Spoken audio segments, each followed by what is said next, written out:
colocar os seus interesses eleitorais acima do dever maior de chefe de Estado de respeitar a imagem e os símbolos da República. O que haveria de mais abusivo que amesquinhar a nação, apresentando-a como uma republiqueta bananeira que tenta vender suas crendices eleitorais ludistas ou, pior, fazer vingar outros objetivos inconfessáveis. Reitero aqui, em discordância com o voto do ministro Raul Araújo, que a configuração do ato abusivo, ele deve considerar a sua potencialidade e não o sucesso dos efeitos buscados. Segundo aspecto de gravidade não menor, o atrevido desafio à justiça como nota adicional de gravidade. A gravidade da conduta se reforça pelo fato de que o teor principal do discurso, insistência na vulnerabilidade e desconfiança das urnas eletrônicas, ao tempo do evento, já havia sido esclarecido e negado por quem competente e demonstrada a improcedência da tese de fraude e ainda rejeitado o voto impresso pelo Congresso Nacional. Mas já se sabia que a insistência naquele discurso caracterizaria abuso de poder político punível. Portanto, o investigado assumiu conscientemente, deliberadamente, as consequências da conduta e, portanto, conscientemente desejou desafiar frontal e cabalmente o judiciário e as instituições. Se tais condutas abusivas e desviadas não se revestem de gravidade, este tribunal deveria revisitar inúmeras condenações em AIGE de autoridades municipais e estaduais que, por agir abusivo ou desvio de finalidade de impacto e gravidade muito menores, são punidos com pena de inelegibilidade praticamente toda a semana nesta Corte. Retomo o artigo 14, parágrafo 9º da Constituição. A Constituição determina que a lei complementar definirá os casos de inelegibilidade por abuso para proteger a probidade, a moralidade e a normalidade e legitimidade das eleições. Extrai o ministro Raul do parágrafo 9º que é um dever da lei, tal qual desenhada na lei complementar, coibir o abuso que feriu, ao meu ver, a probidade, a moralidade e pôs em risco a normalidade e a legitimidade, expressamente no texto constitucional das eleições. Portanto, pelo prisma da gravidade, não pode haver conduta mais típica. Caminho para o final para apenas tecer notas rápidas sobre 3 aspectos que surgiram no debate em torno dessa AIGE. Primeiro, acusação de julgamento político. Alega-se alhures que, ao julgar esta AIGE, está o tribunal a fazer um julgamento político. Ora, um tribunal eleitoral, invariavelmente, ao julgar demandas que lhe são trazidas, acaba por emitir decisões que impactam o sistema político. É inevitável, é da sua essência. Não por outra razão, alcunha-se esse tribunal essa corte de tribunal da democracia.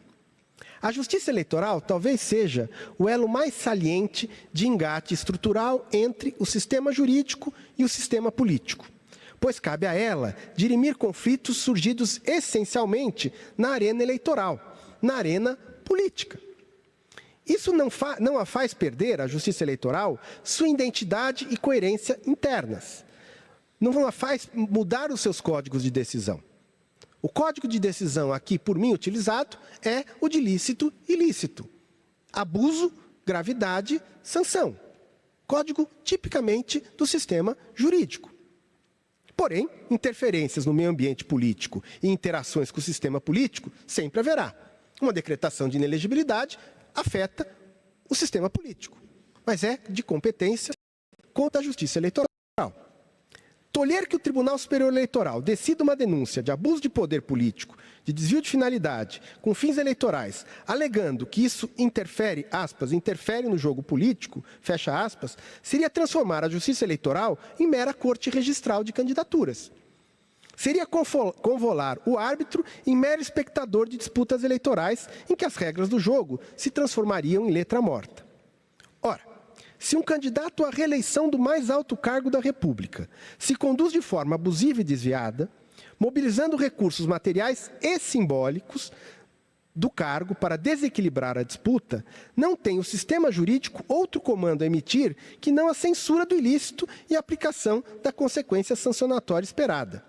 Negar-se a punir seria, aí sim, aplicar um código político em detrimento da coerência do sistema jurídico.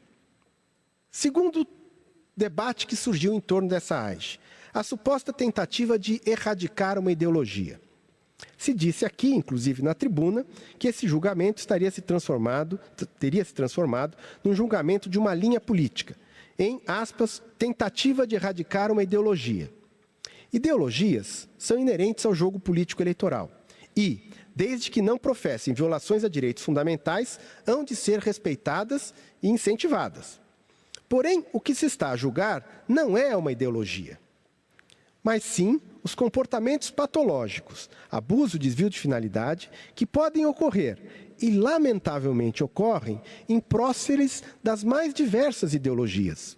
O uso abusivo do poder pelo incumbente para desqualificar o jogo eleitoral são verificados em governos à esquerda e à direita. Podem ocorrer na Venezuela, na Hungria, na Nicarágua ou mesmo nos Estados Unidos. Não é democrático nem aceitável querer metralhar, fulminar, varrer, extirpar qualquer ideologia se amoldada aos ditames constitucionais.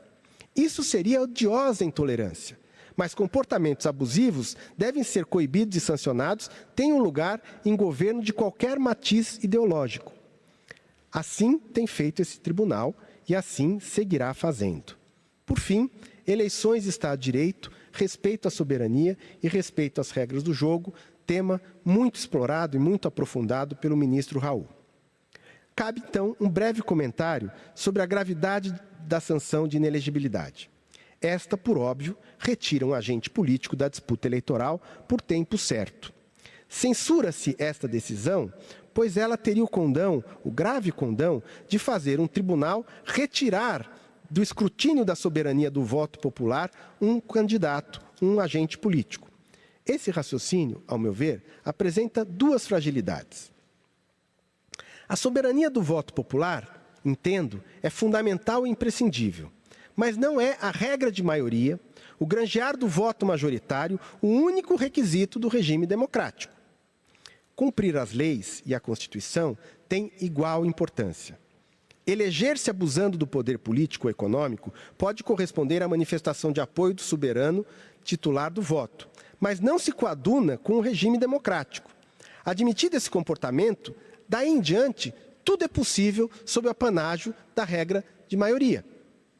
E, a partir daí, o resultado é desastroso. Em segundo lugar, porque quem prevê as condutas e as sanções, inclusive de inelegibilidade, é a lei. É a Constituição, por vontade dos detentores do voto popular soberano, o Congresso Nacional. É ele que determina a obrigação desse tribunal de aplicar a lei. Não é o tribunal que escolhe aplicar sanções de inelegibilidade. É um comando legal que impõe a nós, juízes, fazê-lo. Juízes eleitorais apenas fazem o cotejo entre fatos e a hipótese normativa. Apenas qualificam juridicamente condutas. Se outros sistemas ao redor do mundo não prevêem a sanção de inelegibilidade nem aos condenados criminalmente, é uma questão de opção legislativa de cada país. O caso é que o sistema brasileiro prevê, determina, e a lei deve ser aplicada quando o judiciário for provocado, independente do investigado ter recebido dezenas de milhões de votos. Defender o contrário seria condicionar a justiça eleitoral a só coibir abusos de candidatos pouco votados. O sucesso da justiça eleitoral, insisto, em coibir os efeitos de uma conduta abusiva é absolutamente irrelevante, embora elogiável, para a análise da prática do ilícito. Chego ao final com o meu voto. Diante de todo exposto, concluo ter o primeiro investigado agido com responsabilidade direta e pessoal, assumindo os riscos da conduta, por ocasião do evento, reunião com embaixadores em 18/7/22. Em claro abuso do poder político, desvio de finalidade no exercício de suas competências e ainda uso indevido dos meios de comunicação social oficiais em benefício da própria candidatura à reeleição para o cargo de presidente da República. De outro lado, de toda a instrução processual, concluo não ter restado indicado, muito menos provado, comportamento do segundo investigado, Walter Souza Braga Neto, na prática das condutas típicas acima divisadas, embora pudesse sofrer o influxo de uma sanção de cassação de candidatura ou do diploma, caso tivesse a chapa logrado vencer o pleito. Assim, em relação ao segundo investigado, descabe aplicar qualquer penalidade. Sendo assim, no mérito, julgo a presente AGE nos seguintes termos. Julgo procedente para aplicar a sanção prevista no artigo 22, inciso 14 da Lei Complementar 64/90 e condenar o primeiro investigado, Jair Messias Bolsonaro, pela prática de abuso de poder político e de uso indevido de meios de comunicação nas eleições de 2022 e, por conseguinte, para declarar sua inelegibilidade por 8 anos seguintes ao pleito de 2022. B. Julgo improcedente o pedido em relação ao segundo investigado, Walter Souza Braga Neto. Deixo por óbvio de aplicar a sanção de cassação de registro de candidatura investigados por perda do objeto. Por fim, acompanho também o voto do ministro relator no tocante às providências derivadas por ele determinadas, em especial o oficiamento às autoridades condutoras dos inquéritos criminais instaurados para apurar os fatos, objeto da presente AGE e fatos correlatos. É como voto, senhor presidente.